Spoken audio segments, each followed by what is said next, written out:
Right, for sale and for demo today, we have this incredible 1983 Fender Fullerton Reissue Stratocaster. Story on these guitars is well known. By the late 70s, Fender's quality control stunk. The guitars they were making weren't that great. They're not bad guitars, but by the golden age standards, they were a far cry from what they used to be. So Fender, in the CBS era, before the sale of the company in the mid-80s to new owners, it made an attempt to recapture the former glory, and what an attempt it was. In fact, it's quite surprising that it didn't revive the company, but it was probably just too late. They introduced in '82 the Vintage Reissue series. They actually revamped all their marketing. They had this past, present, future thing where they had the Elites for the future, these other guitars, and they had their American Standard, which was the Dan Smith Strat, and then they had the reissues, which was like the past. Well, those are the ones you want. Made in the old Fullerton plant. They're not quite the golden era Fenders, but they're as close as you're going to get to it. And this is, of course, an example of the 62 Vintage Series reissue. 57s, pretty much the same guitar with a little bit with the one-ply pickguard and a maple neck.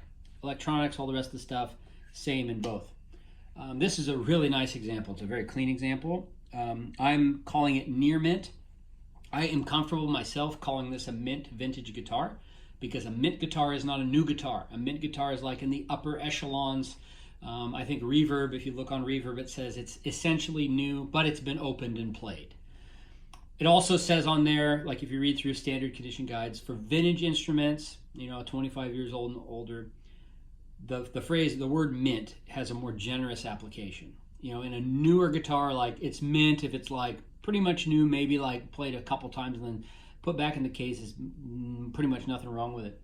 A little bit more allowance there. I know people use that word differently, so I'm going to call it near mint, but you understand I'm disclosing all in the photos and everything, all the tiny little issues that there might be. And there's not many. The guitar is really clean. It's custom color black finish. It's got finish checking that runs this way, just like the old ones, which is super cool. It's got a serial number just above 10,000, 10,065.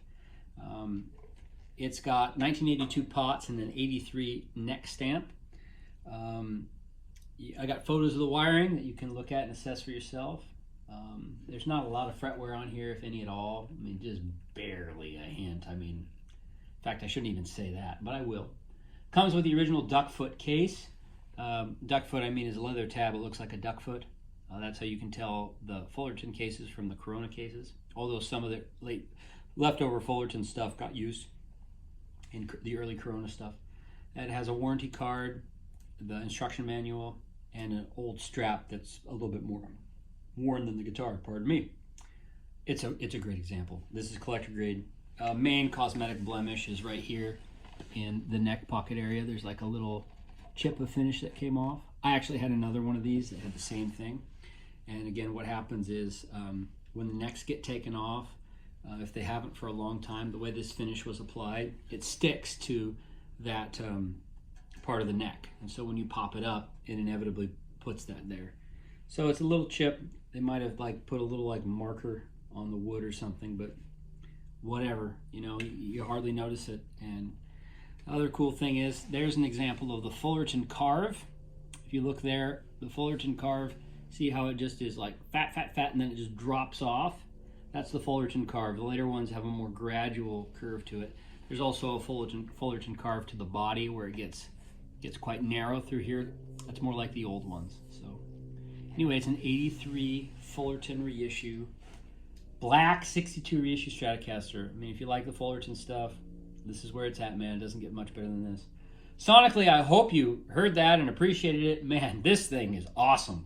I've got, hanging up on the wall right there, I've got, and one leaning on the couch, I've got two early 60s Fenders here. I've played many of them. They have what people call the bell tone. This has that. It just rings. It's powerful. It's clear. It's awesome. It's not going to disappoint you. 83 Fullerton reissue.